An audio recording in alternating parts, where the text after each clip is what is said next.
everyone, and welcome to the Prince Magnum channel, where hot rodding and romance do coexist. I'm your host, Prince Magnum. Welcome to Do-It-Yourself Budget Hot Rodding. And in today's episode, sorry Lady Mavericks, this one's not just for you. Okay, we'll get to y'all soon enough. We've got a lot of stuff we're working on that you guys will enjoy. But for right now, we're going to talk about dear old Project Lena. Now, many of you have got to know this car quite well. And since she is holding down the entire hot rodding section of this channel, today we're going to go ahead and swap out her radiator. Now, many of you have heard me talk about the fact that there was some, she was leaking antifreeze, and this is not good, okay? So today we're going to go ahead and swap out the old radiator and put in a brand new one. Now, I'm willing to bet this is the factory radiator that came, that we're going to be swapping out today. And the fact that it is the factory radiator, there's going to be some stuff that's going to be kind of froze up. It's going to be a little difficult to budge loose. So that's going to be expected. Now, thankfully, the hoses are still in good condition, so we don't have to worry about changing those. But I imagine the transmission lines that connect into the radiator are going to be a little difficult to get loose, along with some other bits and bobs. But in order to do a radiator, you need a brand new radiator. And so we have managed to do that. We have a brand new radiator right in here from carparts.com. Now, normally the Prince Magnum channel doesn't usually go with companies like that ordering off the parts. Normally we go directly into someplace, say like AutoZone or something like that. But for the price, we couldn't beat it. So I want to take a moment and thank the folks at carparts.com for shipping this out to the Prince Magnum channel and taking really good care of us. And hopefully here in the near future we can maybe even talk the words sponsorship. Now, you also know that Lena is sitting inside of a garaged area. The location, none of your business. And this is a secure location, so we could do this without prying eyes. Where a lot of times, you know, filming in front of HQ, you get a lot of folks that come up and want to know what you're doing, and it makes filming very challenging. So, here in just a moment, we're going to begin tearing into Project Lena. But before we do that, we do need to give her time to cool down. Now, many of you are asking, why do you need to give her time to cool down? Real quick safety tip, folks. When doing something like this yourself, take the time and let your engine cool down if you had her out that day, especially if she overheated. The reason being, the coolant inside of the coolant system, you know, the overflow, the radiator, the engine, all the hoses, that's going to be hot. Usually, with more modern vehicles, that runs at about 200 degrees Fahrenheit. Just off the boil, if you will. Now, for those of you in the UK, that'll be a little under 100 degrees Celsius. Or other parts of the world, that, you know, because the United States still hangs on to our SAE or imperial system. We hang on to it very heavily. So because of that, at about 115 degrees Fahrenheit for about 15 minutes on human skin can cause a third-degree burn. So because of that, we want to give this engine time to cool down so we don't run the risk at burning our hands. Remember, folks, these are not that hot. This is. So I have two words for you. Burn ward. Take your time and make sure that you don't just start ripping into it. If your engine's already cold, you know, you're going out there first thing in the morning and you haven't started the vehicle, that's fine. But if you've had your vehicle out that day, take the time and let that engine cool down. So now that we went over a few safety things, let's dive right in here in just a moment.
All right, folks, what we have here right now is one of those moments that's very, very typical when you're working on your project car.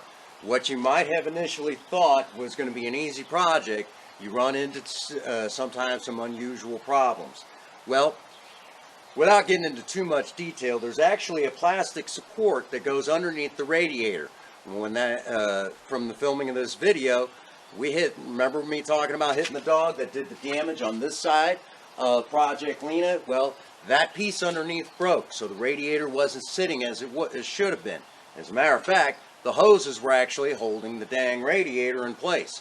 That's not good. So right now, we're in the process of trying to find that little core support piece, the radiator support beam that goes underneath Project Lena. So far, a lot of auto parts places don't even carry it. There is an actual GMC dealership that does have it available, but they want a little bit of a price. So now we're quickly checking salvage yards. Again, folks, just because it's supposed to be an easy fix doesn't always mean it's going to be an easy fix. So bear that in mind whenever you're taking apart your project. You may run into a situation just like we're describing. Thankfully, there is some salvage yards in the area, so hopefully from here we shouldn't run into too many problems.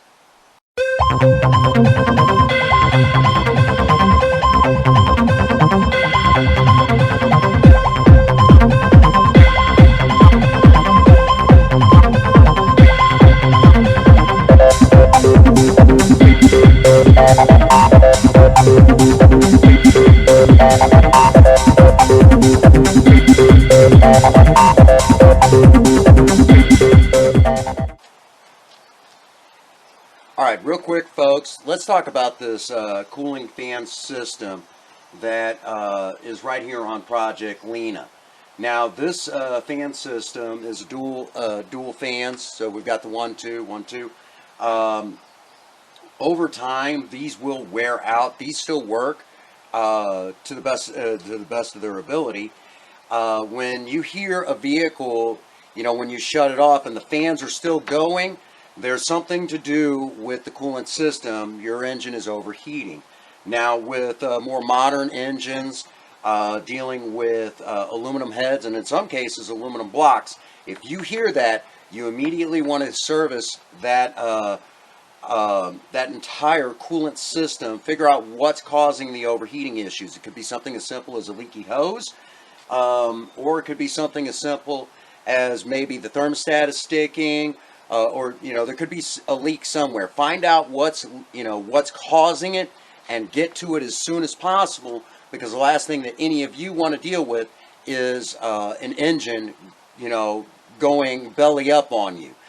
Remember, aluminum heads, aluminum blocks, or aluminum heads attached to cast iron engines, they do not like gaskets, so do not let your engines overheat. Now really quick, while we're also here, you'll notice in the bottom right here, there's these plastic seal, this plastic that's held in place, and even right here, kind of like these covers that go over here. That prevents debris from getting down in these tanks and clogging up your engine, clogging up anything to do with your coolant system.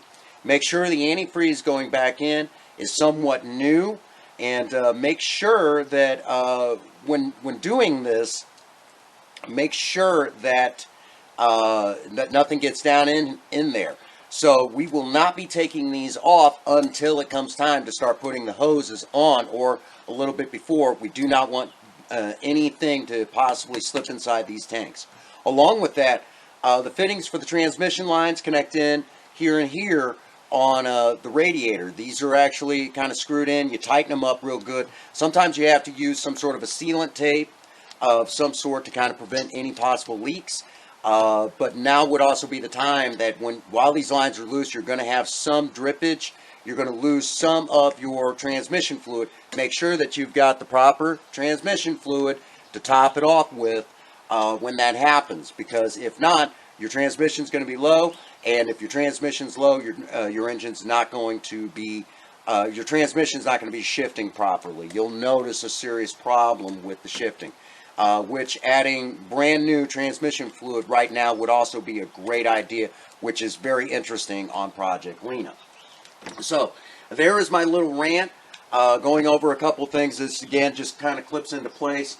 And down here at the bottom of the radiator is where that one piece that is broken on Lena actually is. It's just one whole piece that runs across the length of the bottom and kind of bolts into the frame. So we're actually checking on that right now as, we're filming this right now as well. So again, when trying to put this all back together after an accident, or whether you're also servicing said transmission, radiator, transmission, everything at this point, make sure that you get those pieces and put everything back as close to original as possible, because if not, you will have problems at a later date.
Alright folks, we now are at that stage. We have buttoned up the project.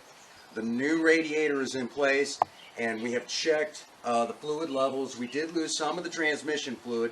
Now for those that don't know, your transmission lines, oddly enough, run across the front of the engine bay area in between the engine and the radiator, and kind of run in and then connect over here on the passenger side, which is odd. I don't know why they would have done it that way. It would have made a whole lot more sense if they'd put it on the other side. But hey, who am I?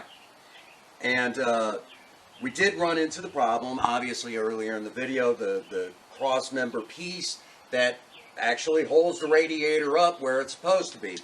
And here's a few of those pieces that are left over from that broken piece. So we now have a new one in, and we had to go to the salvage yard, 15 bucks. Ironically enough, there was a Chevy dealership not too terribly far from here that actually had that piece for $208. So $15 as opposed to $208. Yeah, the salvage yard won out here.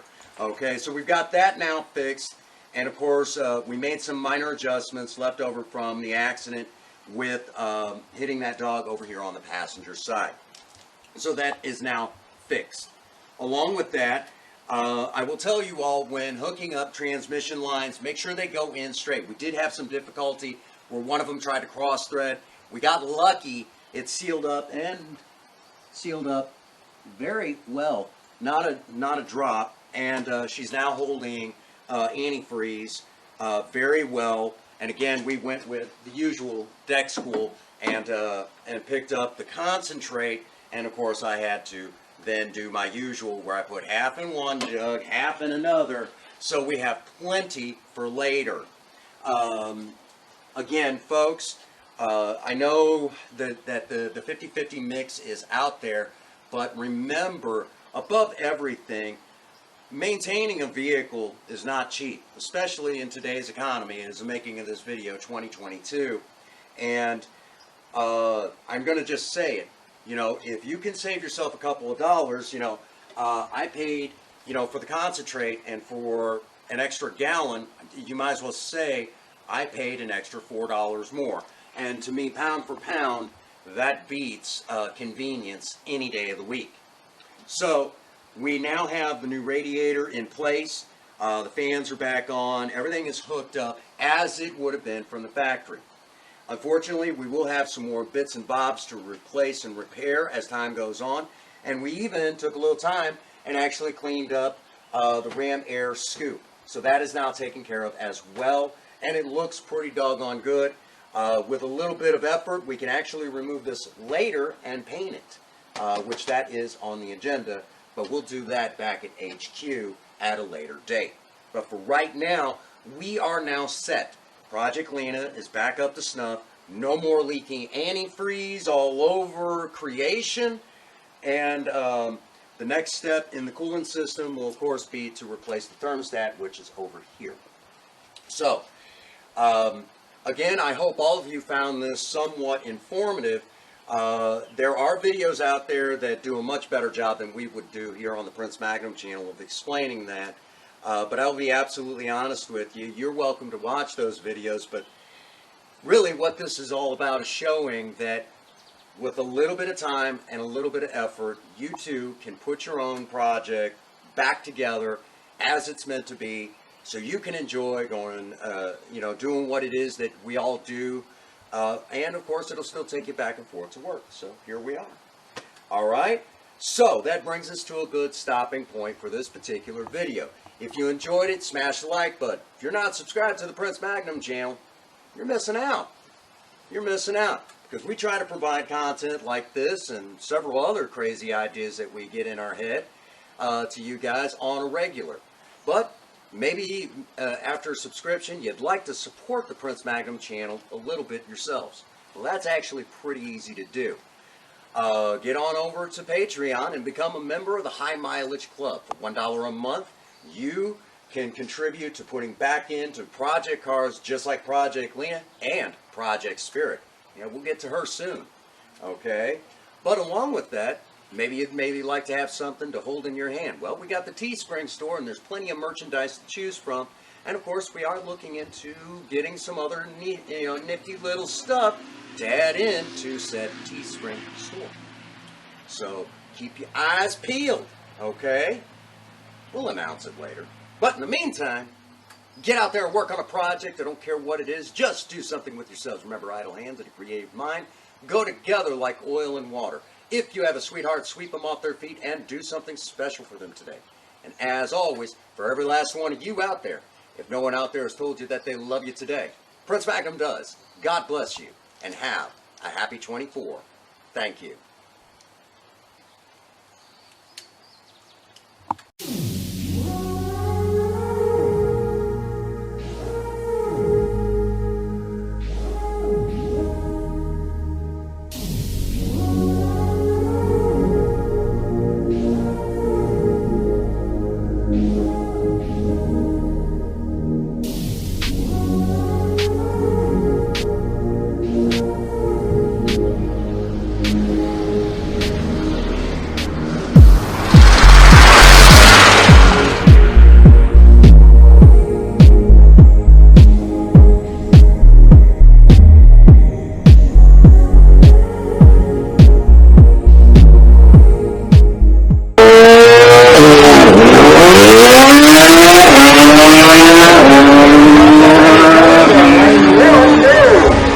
Sayer, 6.22 with an over 116 miles an hour.